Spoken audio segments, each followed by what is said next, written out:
Welcome back to Beena's training class. 6ാം ക്ലാസ്സിലെ social സയൻസിന്റെ 7ാമത്തെ ചാപ്റ്റർ ആവും നിങ്ങളെ ത്രൂ ദ കോണ്ടിനെന്റ്സ്, ഭൂഖണ്ഡങ്ങളിലൂടെ. ത്രൂ ദ കോണ്ടിനെന്റ്സ്, ഭൂഖണ്ഡങ്ങളിലൂടെ. അത് നമ്മൾ ഒരു പാർട്ട് ഇട്ടതാണ്. അപ്പോൾ അതിൻ്റെ നോട്ട് തന്നില്ലായിരുന്നു നിങ്ങളെ.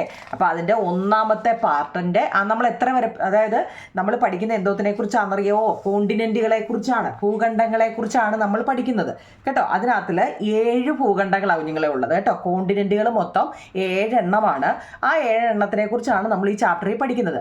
അപ്പോൾ അതിലെ 1ാമത്തത് ഏറ്റവും പ്രധാനം, 7 എണ്ണവും ഇമ്പോർട്ടൻ്റ് ആണ്. അതിനകത്തിൽ ഇച്ചിരി തോനെ നോട്ടുള്ളത് ഏഷ്യയാണ് കേട്ടോ. 1ാമത്തെ ഏഷ്യയാണ് കേട്ടോ. ആ ഏഷ്യയെക്കുറിച്ചാണ് നമുക്ക് ഇച്ചിരി തോനെ നോട്ടുള്ളത്. അപ്പോൾ ആ ഒരു നോട്ടുകൾ നമ്മൾ ഈ ഇതിനകത്തിൽ ഇടുക കേട്ടോ. 1ാമത്തെ പാർട്ടായിട്ട് നോട്ട്സ് ആണേ. നമ്മൾ പാർട്ട് 1 ടെസ്റ്റ് വായിച്ചതായിരുന്നു. ഭൂഖണ്ഡങ്ങളെ കുറിച്ചായിരുന്നു വായിച്ചത്. അതിൽ 1ാമത്തത് ഏഷ്യയെക്കുറിച്ചായിരുന്നു വായിച്ചത്. അതിൻ്റെ നോട്ടാണ് നിങ്ങൾ ഈ എഴുതിയേക്കുന്നത് കേട്ടോ. അപ്പം നമുക്ക് ഭൂഖണ്ഡങ്ങൾ എന്നാൽ എന്ത്? 1ാമത്തെ ചോദ്യം തന്നെ കോണ്ടിനെന്റ് എന്നാൽ എന്താണ് അല്ലേ? Continents are large land masses that are situated among the oceans. ഒറ്റ വരി എഴുതിയാൽ മതി നിങ്ങൾ കേട്ടോ. കോണ്ടിനെന്റ്സ് എന്ന് വെച്ച് കഴിഞ്ഞാൽ ആർ ലാർജ് ലാൻഡ് മാസസ്. വായിക്കാൻ അറിയണേ. Continents are large land masses that are situated among the oceans. വായിക്കാൻ പറ്റുമല്ലോ. സമുദ്രങ്ങൾക്ക്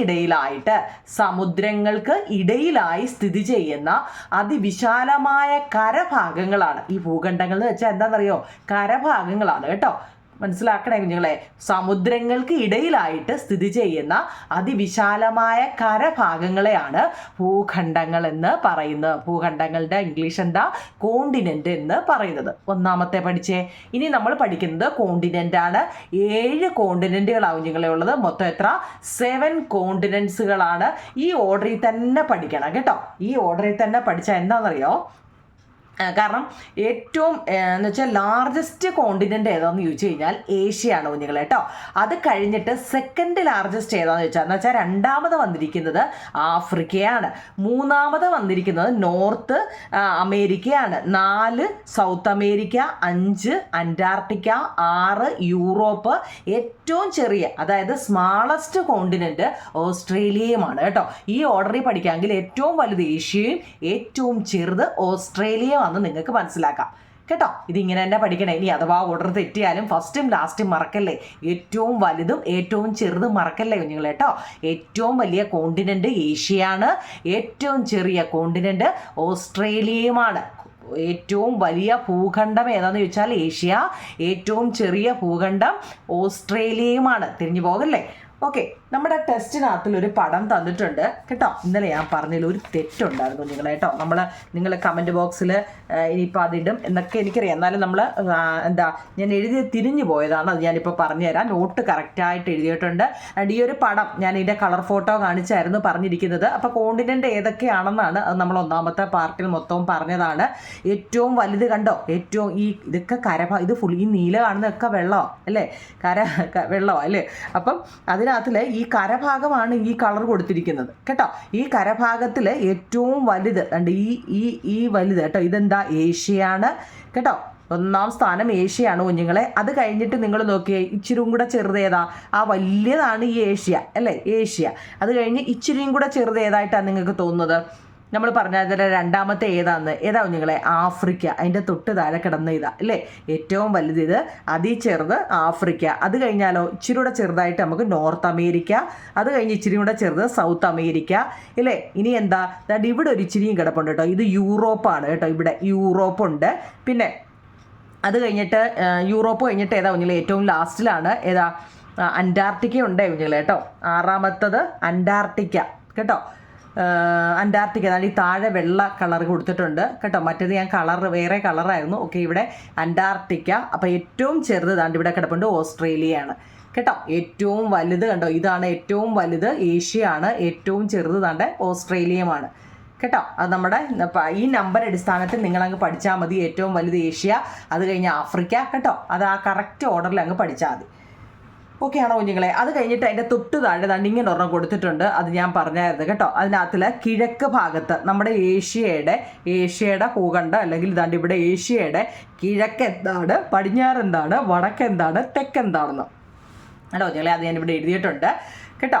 നോക്കിക്കേ, ഈസ്റ്റ് ഭാഗത്ത് എന്താണ്, അതായത് കിഴക്ക്, ഈസ്റ്റും വെസ്റ്റും ഒക്കെ അറിയാവേ, കിഴക്ക് ഭാഗത്ത് പസഫിക് ഓഷനാണ്, വെസ്റ്റ് ഭാഗത്ത് പടിഞ്ഞാറ് ഭാഗത്ത് യൂറോപ്പാണ്, പിന്നെ തെക്ക് ഭാഗത്ത് ഇന്ത്യൻ ഓഷനാണ്, നോർത്തിൽ ആർട്ടിക് സമുദ്രവുമാണ് കേട്ടോ. അത് കറക്റ്റായിട്ട് ടെസ്റ്റിലെ ചോദ്യമാണ്, അത് അതുപോലെ തന്നെ എഴുതിയെടുക്കണം. ഇന്നലെ ഞാൻ തിരിച്ചാന്ന് തോന്നുന്നു നിങ്ങളെ പറഞ്ഞത് കേട്ടോ. ഇവിടെ എനിക്ക് തോന്നുന്നു ആർട്ടിക്കാണ് എഴുതിയത്, ഇവിടെ ഇന്ത്യനുമാണ്, തിരിച്ചാണ്. ഇവിടെ ഇന്ത്യനും ഇവിടെ ആർട്ടിക്കുമാണ് കേട്ടോ. വടക്കും തെക്കും തിരിഞ്ഞായിരുന്നെന്ന് തോന്നുന്നു കേട്ടോ. തെക്കും വടക്കും തിരിഞ്ഞു പോയെന്ന് തോന്നുന്നു അല്ലേ. അപ്പോൾ ഇവിടെ കറക്റ്റ് നോട്ട് നോക്കിയാൽ മതി, നോട്ട് കറക്റ്റാണ്.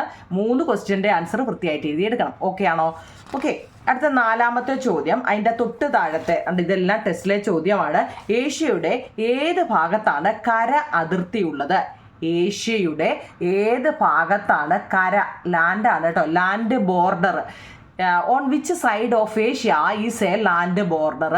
നോക്കൂ കുഞ്ഞുങ്ങളെ, ഏഷ്യയുടെ പടിഞ്ഞാറ് ഭാഗത്ത് സ്ഥിതി ചെയ്യുന്ന യൂറൽ പർവ്വതനിരയാണ് യൂറോപ്പിനെയും ഏഷ്യയെയും തമ്മിൽ വേർതിരിക്കുന്നത്. അപ്പം കിഴക്കാണ് കേട്ടോ. പടിഞ്ഞാറ് ഭാഗത്ത് എന്താണ് സ്ഥിതി ചെയ്യുന്നത്? ഏഷ്യയുടെ പടിഞ്ഞാറ് ഭാഗത്ത് സ്ഥിതി ചെയ്യുന്ന കേട്ടോ, ഏഷ്യയുടെ ഏത് ഭാഗത്താണ് കര അതിർത്തി എന്ന് വെച്ചാൽ അപ്പുറം ഇപ്പുറം വേർതിരിക്കുന്നതിനെയാണ് ഈ കര കേട്ടോ. ബോർഡർ കൊടുക്കാൻ നമ്മൾ അറിയത്തില്ല, അപ്പുറം ഇപ്പുറം തങ്ങൾ ബോർഡർ, അതാ കേട്ടോ. ഏഷ്യയുടെ പടിഞ്ഞാറ് ഭാഗത്ത് സ്ഥിതി ചെയ്യുന്ന യൂറൽ പർവ്വതനിരയാണ് യൂറോപ്പിനെയും ഏഷ്യയെയും തമ്മിൽ വേർതിരിക്കുന്നത്. The Ural mountain range situated on the western side of Asia separate Europe and Asia കേട്ടോ.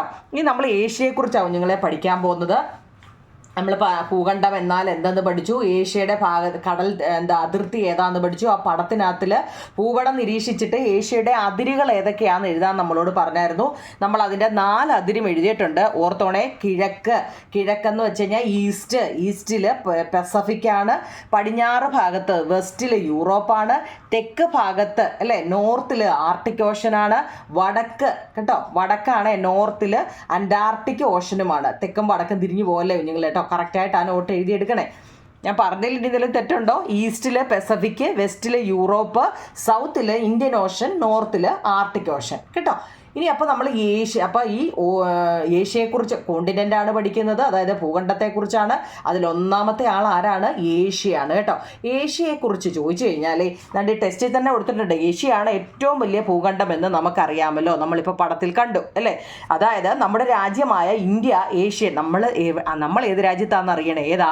ഇന്ത്യയാണ് കേട്ടോ. അതൊക്കെ അറിയാൻ വയ്യാത്തവരും ആണ് കുഞ്ഞുങ്ങളെ. ഞാൻ ഈ പറയുമ്പോൾ ചിലപ്പോൾ പറയും ഇതൊക്കെ അറിയാൻ വയ്യാത്തവരും ഉണ്ടോ എന്നൊക്കെ ഒരു ചോദ്യം വരും കേട്ടോ. നമ്മുടെ രാജ്യം ഇന്ത്യയാണ് കേട്ടോ. നമ്മൾ ഏത് രാജ്യത്താണ്? നമ്മുടെ രാജ്യമായ ഇന്ത്യ നമ്മൾ ഏഷ്യയുടെ ഭാഗമാണ് കേട്ടോ. ഏഷ്യ ഏത് കരയിലാണെന്ന് ചോദിച്ചാൽ ഏഷ്യയിലാണ് കേട്ടോ.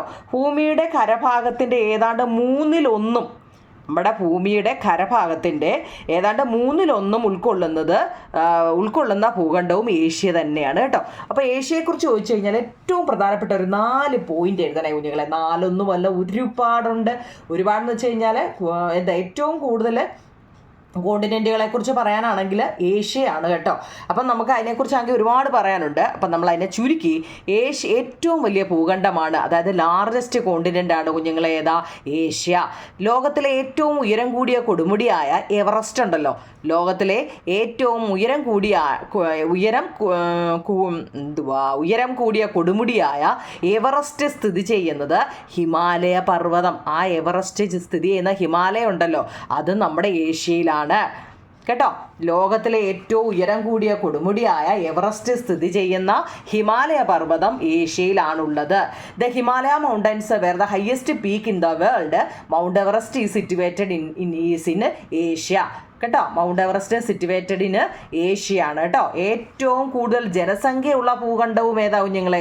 ഏഷ്യയാണ് കേട്ടോ. Asia is the continent with the highest population in the world കേട്ടോ. ഏഷ്യയാണ്. അവിടെ ഞാൻ ഏഷ്യ എന്ന് എഴുതിയില്ലേ അല്ലേ. നമ്മൾ ഏഷ്യയെക്കുറിച്ചാണ് പറയുന്നത്. ഏഷ്യ കേട്ടോ. ഏഷ്യ അടുത്ത ഏറ്റവും കൂടുതൽ നെല്ല് ഉൽപ്പാദിപ്പിക്കുന്ന ഭൂഖണ്ഡം. ഇതിനകത്തിൽ ഞാൻ ഫസ്റ്റ് ഇതിലെ തന്നെ പറഞ്ഞതാണ്, ഒരുപാട് വൺ വേഡ് ക്വസ്റ്റ്യനുകളാണ് കുഞ്ഞുങ്ങളെ ഇതിനകത്തുള്ളത്. ഈ ചാപ്റ്ററിൻ്റെ പ്രത്യേകത തന്നെയും വൺ വേഡുകളുടെ ഒരു കൂമ്പാരമാണ് കേട്ടോ. അതായത് ലാർജസ്റ്റ് കോണ്ടിനെൻ്റ് ഏതാണ്, ഏറ്റവും ഇമ്പോർട്ടൻ്റ് ആണ് കേട്ടോ, ഏഷ്യയാണ്. നമ്മുടെ എവറസ്റ്റ് കൊടുമുടി എവിടെ, ഹിമാലയത്തിൽ, അത് ഹിമാലയം ഏഷ്യയിലാണ്. പിന്നെ ഏറ്റവും കൂടുതൽ ജനസംഖ്യ ഉള്ളത് ഏഷ്യയിലാണ്, ഭൂഖണ്ഡമാണ് ഏഷ്യയിലാണ്. പിന്നെ ഏറ്റവും കൂടുതൽ നെല്ല് ഉൽപ്പാദിപ്പിക്കുന്ന ഭൂഖണ്ഡവും ഏഷ്യയാണ് കേട്ടോ.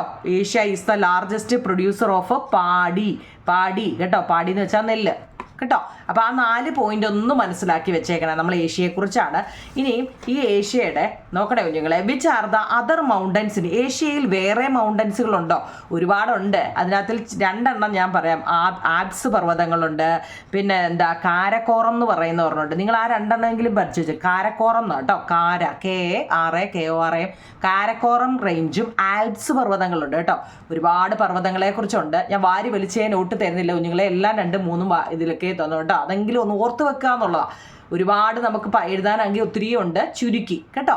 ഏഷ്യയിലെ ഏറ്റവും നീളമേറിയ നദി, ഇമ്പോർട്ടൻ്റ് ആണ്. ഏഷ്യയിലെ ഏറ്റവും നീളമേറിയ നദി, ലോങ്ങസ്റ്റ് റിവർ ഇൻ ഏഷ്യ ഏതാണ്? യാങ്സി ആണ് കുഞ്ഞുങ്ങളെ. ഈ പേരൊക്കെ നിങ്ങൾ ആദ്യമായിട്ടായിരിക്കും കേൾക്കുന്നത് അല്ലേ? അതൊക്കെ ഒന്ന് ഓർത്ത് വെച്ചേക്കണേ. യാങ്സി, ജാൻസി അല്ലേ, വടിക്കലെ ജാൻസി എന്നൊന്നും എഴുതി വെക്കല്ലേ, യാങ്സി ആണ് കേട്ടോ. യാങ്സി സ്പെല്ലിംഗ് ഉണ്ടോ, YANGTZE ആണ് കേട്ടോ. വെറൈറ്റി പേരല്ലേ, യാങ്സി കേട്ടോ. ഇനി നമ്മൾ ഇപ്പോൾ കുറേ പർവ്വതങ്ങളെ കുറിച്ചൊക്കെയാണ്, ഏഷ്യയിലെ പർവ്വതങ്ങൾ അല്ലേ, കോണ്ടിനെൻറ്റ്, ഇതൊക്കെയാണ് കോണ്ടിനെൻറ്റുകളെ കുറിച്ചാണ് ഇപ്പോൾ നമ്മൾ പഠിക്കുന്നത് അല്ലേ. അപ്പം ഡെസേർട്ട് എന്ന് വെച്ചാൽ എന്താ കുഞ്ഞുങ്ങളെ? ഈ മരുഭൂമി എന്നൊക്കെ വെച്ച് കഴിഞ്ഞാൽ എന്താ, ഇതൊക്കെയും കൂടെ ഒന്ന് അറിയണം കേട്ടോ. എന്തുവാ ഈ മരുഭൂമി എന്നൊക്കെ വെച്ചാൽ, കേട്ടിട്ടുണ്ടോ? അതുകൂടൊക്കെ ഒന്ന് പഠിച്ച് വെച്ചേക്കണേ. നമ്മുടെ ടെസ്റ്റിലുണ്ട്. ഡെസേർട്ട് എന്ന് വെച്ചാൽ regions with very low rainfall and vast arid land areas അല്ലേ. Desert that experience extreme heat are called hot desert and those with extreme cold are called cold desert. ചൂട് ഡിസേർട്ടും ഉണ്ട്, തണുത്ത ഡിസേർട്ടും ഉണ്ട് അല്ലേ. ഈ മരുഭൂമി എന്ന് പറയും നമ്മൾ, മരുഭൂമി എന്തോ ഒരു മരുഭൂമിയാ എന്ന് പറയുന്നെങ്കിലും, മരുഭൂമി എന്ന് വെച്ചാൽ നമ്മുടെ എല്ലാ മനസ്സിൽ ചൂട്, ഭയങ്കര ചൂടില്ല, മണ്ണ്, സിനിമയ്ക്കകത്തുള്ളൊക്കെ ഇല്ലേ, മണലിനകത്ത് കൂടെ ഒട്ടകം നടന്നു പോകുന്നതൊക്കെയാണ് നമ്മുടെ ഡിസേർട്ട് എന്ന് ഉദ്ദേശിക്കുമ്പോഴേ നമ്മുടെ മനസ്സിൽ. അത് മാത്രമല്ല കുഞ്ഞുങ്ങളെ, കോൾഡ് ഡിസേർട്ടും ഉണ്ട് കേട്ടോ. ഹോട്ട് ഡിസേർട്ട് മാത്രമല്ല, കോൾഡ് ഡിസേർട്ടും ഉണ്ട്. അതായത് വളരെ കുറച്ച് മാത്രം മഴ ലഭിക്കുന്ന വരണ്ട കേട്ടോ. അതൊക്കെ desert are regions with very low rainfall and vast arid land areas എന്ന് വെച്ചാൽ വളരെ കുറച്ച് മാത്രം മഴ ലഭിക്കുന്ന വരണ്ട വിശാലമായ ഭൂപ്രദേശങ്ങളെയാണ് മരുഭൂമികൾ എന്ന് പറയുന്നത്. ഇനിയോ ഇതിൽ ഉഷ്ണം എന്ന് എന്താ, ആവി അല്ലെ, ചൂട് എന്നൊക്കെ നമ്മൾ പറയത്തില്ലേ. ഇവയിൽ അത്യുഷ്ണം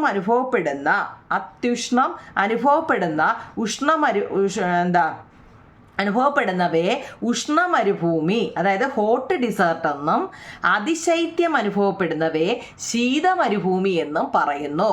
ഹോട്ട് ഡിസേർട്ടും കോൾഡ് ഡിസേർട്ടും. ഡിസേർട്ട് എന്നാൽ എന്താണ് നമ്മൾ പഠിക്കുന്നത്? ഡെസേർട്ട് എന്ന് വെച്ചാൽ മരുഭൂമി എന്നാണ്.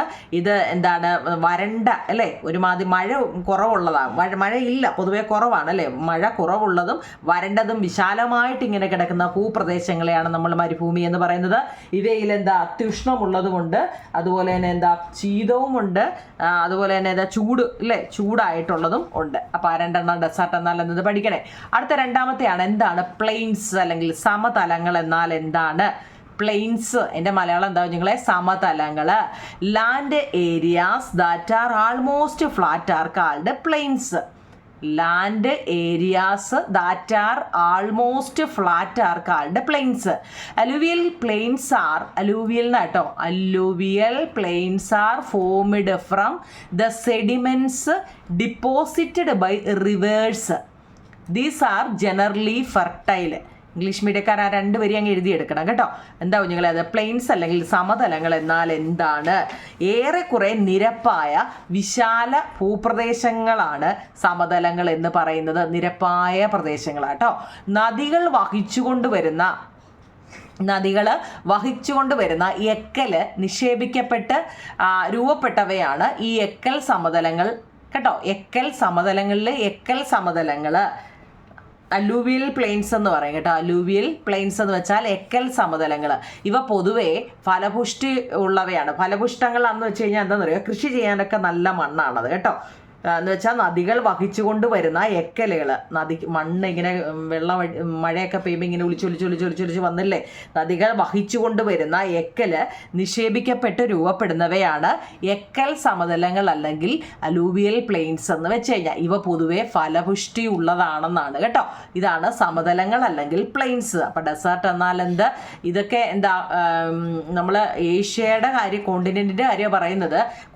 ഏഷ്യക്കകത്തിലെ അല്ലാതെ സെപ്പറേറ്റ് ഒന്ന് അറിയാൻ വേണ്ടി കേട്ടോ. അടുത്ത പ്ലേറ്റ്യൂസ്, പീഠഭൂമികൾ, പ്ലേറ്റ്യൂസ് കേട്ടോ, പീഠഭൂമികൾ. Land areas that are elevated from the surrounding regions and with a comparatively flat surface are called plateaus. ചുറ്റുമുള്ള പ്രദേശങ്ങളിൽ നിന്നും ഉയർന്നതും താരതമ്യേന നിരപ്പായതും ഉപരിതലത്തോടു കൂടിയതുമായ വിസ്തൃത ഭൂപ്രദേശങ്ങളാണ് പീഠഭൂമികൾ അല്ലെങ്കിൽ പ്ലേറ്റ്യൂസ് എന്ന് പറയുന്നത്. ചുറ്റുമുള്ള പ്രദേശങ്ങളിൽ നിന്നും ഉയർന്നതും താരതമ്യേന നിരപ്പായതും ഉപരിതലത്തോടു കൂടിയതുമായ വിസ്തൃത ഭൂപ്രദേശങ്ങളെയാണ് പീഠഭൂമികൾ അല്ലെങ്കിൽ പ്ലേറ്റ്യൂസ് എന്ന് പറയുന്നത്. ഇനി നമ്മൾ അടുത്ത പേജ് നമ്പർ 90 നമ്മൾ ഈ പറയുന്നുണ്ട്. ഇതൊക്കെയാണ് നമ്മളിപ്പോൾ പറഞ്ഞുകൊണ്ടിരുന്നത്. ഇനി ഇങ്ങോട്ട് ടെസ്റ്റ് ഫുള്ളാണ്ട് ഇങ്ങനെ ഒരു പടം കൊടുത്തിട്ടുണ്ട്, കാണാൻ പറ്റുന്നുണ്ടല്ലോ നിങ്ങൾക്ക് പേജ് നമ്പർ 90 കാണുന്നുണ്ടല്ലോ. ആണ്ട് ഈ പടങ്ങൾ, അതായത് ദ ഹിമാലയാസ് ഇവിടെ കൊടുത്തിട്ടുണ്ട് കേട്ടോ. ഞാൻ അതിൻ്റെ രണ്ടും എഴുതിയത് കൊണ്ടാണ് ഞാൻ ഇതിൽ ഇങ്ങനെ കാണിച്ചത്. കാണാൻ പറ്റുന്നുണ്ടല്ലോ. ഹിമാലയാസ് എന്ന് വെച്ച് കഴിഞ്ഞാൽ എന്താണ്? ഹിമാലയം എന്ന് വെച്ചാൽ ഒരു മൗണ്ടൻ ആണ് കുഞ്ഞുങ്ങളെ, പർവ്വതങ്ങളാണ്. ഹിമാലയം എന്ന് വെച്ച് കഴിഞ്ഞാൽ പർവ്വതങ്ങളാണ് കേട്ടോ. അതുപോലെ മഞ്ചൂരിയൻ എന്ന് വെച്ചാൽ എന്താണ്? മഞ്ചൂരിയൻ പേരൊന്ന് വായിക്കണേ. മഞ്ചൂരിയൻ പേരൊന്ന് നോക്കണേ കുഞ്ഞുങ്ങളെ, അത് പ്ലെയിൻസ് ആണ് കേട്ടോ. മഞ്ചൂരിയൻ എന്ന് വെച്ചാൽ സമതലങ്ങളാണ്. അപ്പം ഹിമാലയം എന്താണ്? പർവ്വതങ്ങളാണ്. മഞ്ചൂരിയൻ എന്ന് വെച്ചാൽ പ്ലെയിൻ ആണ്. പ്ലെയിൻസ് എന്ന് വെച്ചാൽ സമതലങ്ങൾ എന്നാണ് കുഞ്ഞുങ്ങളെ. താർ എന്ന് വെച്ചാൽ ഡിസേർട്ട് ആണ് കേട്ടോ. താർ എന്ന് വെച്ചാൽ ഒരു മരുഭൂമിയാണ്. ലഡാക്ക് എന്താണെന്ന് ചോദിച്ചാൽ അതൊക്കെ നമ്മുടെ ടെസ്റ്റ് തന്നിട്ടുണ്ട്. ലഡാക്ക് എന്ന് വെച്ചാൽ കോൾഡ് ഡിസേർട്ടാണ്. ലഡാക്ക് ഒരു ശീത മരുഭൂമിയാണ്. ലഡാക്ക് എന്ന് വെച്ച് കഴിഞ്ഞാൽ കോൾഡ് ഡിസേർട്ട് എന്ന് വെച്ച് കഴിഞ്ഞാൽ ഒരു ശീത തണുപ്പുള്ളതാട്ടോ മരുഭൂമി. ഈ മുമ്പ് നമ്മൾ പറഞ്ഞായിരുന്നില്ലേ എന്താ, യാങ്സി എന്ന് വെച്ചാൽ വാലിയാണ് കേട്ടോ. വാലി എന്ന് വെച്ചാൽ താഴ്വരയാണ് കേട്ടോ. വള്ളി എന്ന് പറയല്ലേ, വാലി താഴ്വരയാണ്. ഡെക്കാൻ എന്ന് വെച്ച് കഴിഞ്ഞാൽ പ്ലേറ്റ്യൂ അല്ലേ. ഡെക്കാൻ എന്ന് വെച്ചാൽ ഒരു പീഠഭൂമിയാണ്. അപ്പോൾ ഇത് നിങ്ങളുടെ ടെസ്റ്റ് തന്നിട്ടുണ്ട്. മലയാളം മീഡിയത്തിന് ഇംഗ്ലീഷ് മീഡിയത്തിൻ്റെ അവനവൻ്റെ എഴുതിയെടുക്കണേ കുഞ്ഞുങ്ങളെ കേട്ടോ. അവിടെ തന്നിട്ടുണ്ട്. വായിക്കാൻ അപ്പം ഇംഗ്ലീഷ് മീഡിയക്കാർക്കണ്ട ഈ മഞ്ചൂരിയൻ എന്നൊക്കെയുള്ള വാക്ക് ആദ്യമായിട്ട് കേൾക്കുകയായിരിക്കും. ഇതൊക്കെ ഒന്ന് മലയാളത്തിൽ തന്നെ എഴുതി വെച്ചിട്ടുണ്ട് കേട്ടോ. അതൊക്കെ ഒന്ന് നോക്കി പഠിക്കണം. അപ്പം നമ്മൾ 11 അടുത്തത് 12ാമത്തെ ക്വസ്റ്റ്യൻ. നമ്മൾ കോണ്ടിനെന്റുകളെ കുറിച്ചാണ് പഠിക്കുന്നത്. അതിൽ ഒന്നാമത്തെ ഏഷ്യയെക്കുറിച്ചാണ് നമ്മൾ ഈ പറയുന്നതൊക്കെ. ഈ ഏഷ്യയുടെ ക്ലൈമറ്റ് വളരെ ഇമ്പോർട്ടൻ്റ് ആണ്. നമ്മൾ ഏഷ്യ എന്ന് പറയുന്ന സ്ഥലം എങ്ങനെയുള്ളതാണ്, അവിടെ ചൂട് കൂടുതലാണോ തണുപ്പ് കൂടുതലാണോ എന്നൊക്കെയാണ് അല്ലേ. ക്ലൈമറ്റ് എങ്ങനെ നോക്കിയാൽ ദ നോർത്തേൺ പ്ലേ, ഈ ഏഷ്യയുടെ 4 ഏഷ്യ എന്ന് പറയുന്നിടത്ത് എന്താണ്, നോർത്ത് ഉണ്ട്, സൗത്ത് ഉണ്ട് അല്ലേ, വെസ്റ്റ് ഉണ്ട്, ഈസ്റ്റ് ഉണ്ട്, എല്ലാത്തിനും ഉണ്ടല്ലോ 4. അപ്പോൾ എന്ന് പറയുന്നതല്ലേ ഇതിൻ്റെ northern part of Asia is lying close to the polar region. It experience extreme cold. നോക്കണേ കുഞ്ഞുങ്ങളെ, as the northern part of Asia is lying close to the polar regions, it experience extreme cold. എന്ന് വെച്ചാൽ എന്താ, ഏഷ്യയുടെ വടക്ക് ഭാഗം northern part ധ്രുവപ്രദേശങ്ങളോട് കേട്ടോ. Polar region എന്ന് വെച്ചാൽ എന്താ, ധ്രുവപ്രദേശങ്ങളോട് ചേർന്ന് കിടക്കുന്നതിനാൽ അവിടെ തണുപ്പ് കൂടുതൽ അനുഭവപ്പെടുന്നു കേട്ടോ. Asia lying close to the polar region it experience extreme cold. എന്നാൽ നോക്കണേ, ദ ഈസ്റ്റേൺ പാർട്ട്, നോർത്തേൺ പാർട്ടാണ് ഇപ്പോൾ പറഞ്ഞത്. ഇനി eastern part experience moderate heat and cold because of the proximity to the oceans. എന്ന് വെച്ചാൽ സമുദ്ര സാമീപ്യമുള്ളതിനാൽ, സമുദ്രം അതിലേക്കൂടെ പോകുന്നുള്ളതിനാൽ ഈ കിഴക്ക് ഭാഗത്ത് ഈസ്റ്റേൺ പാർട്ടിൽ മിതമായ ചൂടും എന്തൊക്കെയാണ്, മോഡറേറ്റ് ഹീറ്റും, മിതമായ ചൂടും അതുപോലെ തന്നെ കോൾഡും തണുപ്പുമാണ് ഉള്ളത്. ഇത് ഇംഗ്ലീഷ് നിങ്ങൾ വായിച്ചിട്ട് തന്നെ ഈ മലയാളം വായിക്കണേ നിങ്ങൾ കേട്ടോ. അപ്പോൾ അർത്ഥം മനസ്സിലാക്കി നിങ്ങൾക്ക് പഠിക്കാൻ പറ്റും. ഒന്നാമത്തേത് അവിടെ നോർത്തേൺ പ്ലെയിൻസിൽ എങ്ങനെയാണ്, രണ്ടാമത്തത് ഈസ്റ്റേൺ പാർട്ടിൽ എങ്ങനെയാണ് കേട്ടോ. അതിൻ്റെയാണ് ഈ കൊടുത്തേക്കുന്നത്. ഇനി സദേൺ ഈസ്റ്റേൺ പാർട്ടിലോ since the southern region lies close to the equator it is hot and humid has heavy rainfall. നോക്കണേ കുഞ്ഞുങ്ങളെ, ഭൂമധ്യ ഇനി നോക്കണേ, സിൻസ് ദ സദേൺ റീജിയണല്ലോ, ഭൂമധ്യരേഖാ പ്രദേശം, സദേൺ റീജിയണലിൽ ഭൂമധ്യ രേഖാ പ്രദേശമായതിനാൽ തെക്ക് ഭാഗത്ത് ചൂടും ഈർപ്പവും എന്തൊക്കെയുണ്ട്, ഹോട്ടാണ്, ഹ്യൂമിഡാണ് കേട്ടോ, ഈർപ്പമുണ്ട്, അതുപോലെ തന്നെ ഹാസ് ഹെവി റെയിൻഫാൾ, കനത്ത മഴയുമുള്ള കാലാവസ്ഥയാണ്. നമ്മൾ ഏഷ്യയുടെ ക്ലൈമറ്റിനെ കുറിച്ചാണ് പറയുന്നത്. തെക്ക് വശത്ത് എങ്ങനെയാണ്, പടിഞ്ഞാറ് വശം എങ്ങനെയാണ്, കിഴക്ക് എവിടെയാണ്, വടക്ക്, ഓരോരുത്തർക്കും എന്തൊക്കെയാണ് സംഭവിക്കുന്നതെന്നാണ് ഈ പറയുന്നത് കേട്ടോ. ഇനി ഒരെണ്ണം കൂടെ ഉണ്ടോ, ഇറ്റ് ഹാസ് എറൈവ്ഡ് വെസ്റ്റേൺ റീജിയൺ അല്ലേ, വെസ്റ്റേൺ എന്ന് വെച്ചാൽ പടിഞ്ഞാറ് ആ ഭാഗത്താണെങ്കിൽ ടെമ്പറേച്ചർ ഈസ് ജനറലി ഹൈ ആണ് കേട്ടോ. മരുപ്രദേശമായ പടിഞ്ഞാറ് ഭാഗത്ത് പൊതുവേ ചൂട് കൂടുതലാണ് കേട്ടോ, ജനറലി ഹോട്ട് ഹൈ ആണ് കേട്ടോ. അപ്പം ഓരോ ഇത് നല്ലതുപോലെ നോക്കണം. ഞാൻ രണ്ടായിട്ട് തന്നിരിക്കുക, പഠിക്കാൻ എളുപ്പത്തിന് വേണ്ടി. ഏഷ്യയുടെ ക്ലൈമറ്റ് ആണ് നമ്മൾ പഠിക്കുന്നത്. ഏഷ്യ എന്ന് പറയുന്ന കോണ്ടിനെന്റിനെ കുറിച്ചാണ് പഠിക്കുന്നത്. അവിടെ ക്ലൈമറ്റ് വളരെ ഇമ്പോർട്ടൻ്റ് ആവും നിങ്ങളെ. അവിടുത്തെ കാലാവസ്ഥ എങ്ങനെയായിരുന്നെന്ന്. ഏഷ്യയുടെ നോർത്തേൺ പാർട്ടിലെന്ന് വെച്ച് കഴിഞ്ഞാൽ എന്താണ്, ധ്രുവ പ്രദേശങ്ങളോട് ചേർന്ന് കിടക്കുന്നതുകൊണ്ട് അവിടെ ഭയങ്കര തണുപ്പാണ്. ഇനി ഈസ്റ്റേൺ പാർട്ട് എന്ന് വെച്ച് കഴിഞ്ഞാൽ അതിൻ്റെ അടുത്തുള്ള സമുദ്രം ഉള്ളത് കൊണ്ട് ചൂടും തണുപ്പും അല്ലേ, രണ്ടും അഡ്ജസ്റ്റ് ചെയ്ത് ചൂടും തണുപ്പുമാണ് ഉള്ളത്. സദേൺ റീജിയണല്ലോ, ഇനി തെക്ക് ഭാഗത്താണെങ്കിൽ എന്താണ്, ഇക്വേറ്റർ, ഭൂമധ്യരേഖാ പ്രദേശമായതിനാൽ ചൂടുമുണ്ട്, ഈർപ്പമുണ്ട്, കനത്ത മഴയും ഒക്കെ ഉള്ളൊരു കാലാവസ്ഥയാണ് സദേൺ റീജിയണൽ കേട്ടോ, അതായത് തെക്ക് ഭാഗത്ത്. എന്നാൽ വെസ്റ്റേണിലോ, പടിഞ്ഞാറ് ഭാഗത്ത് നല്ല ചൂടാണ് കേട്ടോ, പൊതുവേ ചൂട് കൂടുതലായിരിക്കും. ഇപ്പൊ പിടികിട്ടിയോ? 12. അടുത്ത 13ാമത്തെ നമ്മൾ ഏഷ്യയെ കുറിച്ചാണ് പഠിക്കുന്നത്. ഏഷ്യയുടെ നോക്കണം, ഇതൊക്കെ വൺ വേർഡിന് ചോദിക്കാനാവും. അതിശൈത്യം അനുഭവപ്പെടുന്ന പ്രദേശം ഏതാണ്? ഏഷ്യയുടെ അതിശൈത്യം എന്ന് വെച്ചാൽ നല്ല തണുപ്പ് അനുഭവപ്പെടുന്നത് സൈബീരിയ ആണ് കേട്ടോ, Siberia. The region that experience extreme called, Siberia കേട്ടോ. അടുത്ത ലോകത്തിലെ ഏറ്റവും കൂടുതൽ മഴ ലഭിക്കുന്ന പ്രദേശം, ലോകത്തിൽ ഏറ്റവും കൂടുതൽ മഴ ലഭിക്കുന്ന ഏതാ, മൗസിൻഡ്രം എന്നാണ് കേട്ടോ, മേഘാലയയിലെ Mawsynram. The region with the highest rainfall in the world, spelling ഒന്ന് നോക്കണേ, മൗസിൻഡ്രം. അത്യുഷ്ണം അനുഭവപ്പെടുന്ന പ്രദേശം, ഏറ്റവും കൂടുതൽ തണുപ്പ് കിട്ടുന്നത് സൈബീരിയ ഉണ്ട് കേട്ടോ, എല്ലാം ഒന്ന് നോക്കണേ. മഴ ലഭിക്കുന്നത്, പിന്നെ അത്യുഷ്ണം ചൂട് കേട്ടോ, അത്യുഷ്ണം അനുഭവപ്പെടുന്ന പ്രദേശം, the region that experience extreme heat ഏതാ നിങ്ങളെ, അറേബ്യൻ മരുഭൂമിയാണ് കേട്ടോ. അപ്പോൾ ഇത് വൺ വേർഡായിട്ടൊക്കെ ചോദിക്കാൻ കൊള്ളാവുന്ന നല്ല ക്വസ്റ്റ്യനുകളാണ് കേട്ടോ. അടുത്ത നമ്മൾ ഏഷ്യയുടെ ഇനി ഏഷ്യ എന്ന് പറയുന്ന എന്നതിനെ കുറിച്ചാണ് നമ്മൾ പഠിക്കുന്നത്. അപ്പോൾ അതിനകത്തിൽ സസ്യങ്ങളും ജന്തുക്കളും ഒക്കെ ഉണ്ടല്ലോ കേട്ടോ. ഏഷ്യയിലെ ഫ്ലോറ ആൻഡ് ഫൗന എന്ന് വെച്ച് കഴിഞ്ഞാൽ സസ്യ ജന്തുജാലങ്ങൾ കേട്ടോ. സസ്യങ്ങളെയും ജന്തുക്കളെയും പറയുന്ന പേരാ ഫ്ലോറ ആൻഡ് ഫൗന കേട്ടോ, ഫൗന. റഫ്ലേഷ്യ, ലോകത്തിലെ ഏറ്റവും വലിയ പൂവ് ഏതാവും നിങ്ങൾ, റഫ്ലേഷ്യ അല്ലേ. അതുപോലെ നീലക്കുറിഞ്ഞി, സ്നോ ലെപ്പാഡ്, റെഡ് പാണ്ട, ഇതൊക്കെ എന്താണ് അവിടുത്തെ ഒരുപാടുണ്ട്. നമ്മൾ സാധാരണ കേട്ടിട്ടുള്ളതും അല്ലേ, അങ്ങനെയുള്ളതിനെ മാത്രം നോക്കി നിങ്ങൾക്ക് പഠിക്കാൻ എളുപ്പമുള്ള സ്പെല്ലിംഗ് ഒക്കെ നോക്കി. ഇപ്പം സ്നോ ലെപ്പാഡിൻ്റെയും റെഡ് പാണ്ടയുടെ ഒക്കെ സ്പെല്ലിംഗ് നമുക്ക് അറിയാവുന്നതുകൊണ്ട് ചെറുത് നോക്കിയൊക്കെ എഴുതിയൊക്കെ കേട്ടോ. ഫ്ലോറ ആൻഡ് ഫൗന, ഈ ഏഷ്യയിലെ സസ്യ ജന്തുജാലങ്ങൾ ചിലപ്പം 2 മാർക്കിനൊക്കെ ചോദിക്കാൻ കൊള്ളാവുന്ന. ഇനി ഈ ഏഷ്യയുടെ ഹ്യൂമൻ ലൈഫ്, മനുഷ്യ ജീവിതം എങ്ങനെയാവും നിങ്ങളെ. ഏഷ്യയാണ് ഏറ്റവും കൂടുതൽ ജനസംഖ്യയുള്ള ഭൂഖണ്ഡം കേട്ടോ. Asia is the continent with the highest population in the world കേട്ടോ. അതുപോലെ ലാസ്റ്റ് ലോകത്തിലെ ഏറ്റവും അധികം നെല്ല് ഉൽപ്പാദിപ്പിക്കുന്ന എവിടാന്ന് ചോദിച്ചാൽ അതും ഏഷ്യയാണ്. ലോകത്ത് ഏറ്റവും അധികം നെല്ല് ഉൽപ്പാദിപ്പിക്കുന്നത് എവിടാവും നിങ്ങളെ, ഏഷ്യയാണ്. Asia is the largest producer of paddy in the field. അപ്പോൾ നമ്മൾ ഏഷ്യയെ കുറിച്ച് എല്ലാം പഠിച്ചു കഴിഞ്ഞു. നമ്മുടെ പാഠത്തിന്റെ പേര് ഭൂഖണ്ഡം അല്ലെങ്കിൽ കോണ്ടിനെന്റ് ആണ് കുഞ്ഞുങ്ങളെ. അതിലെ ഒന്നാമത്തെ കോണ്ടിനെന്റ് ആണ് ഏതാ, നമ്മുടെ ഏഷ്യ അല്ലേ. ഏഷ്യയെ കുറിച്ചാണ് നമ്മൾ ഈ 15 ക്വസ്റ്റ്യൻ ആൻസറും പറഞ്ഞത്. ഇത് വൃത്തിയായിട്ട് എഴുതിയെടുത്തിട്ട് നിങ്ങൾ കമന്റ് പറയണം കേട്ടോ. അപ്പൊ നമുക്ക് രണ്ടാമത്തെ ആഫ്രിക്കയെ കുറിച്ച് പഠിക്കാം കേട്ടോ. ഓക്കെ കുഞ്ഞുങ്ങളെ, താങ്ക് യു.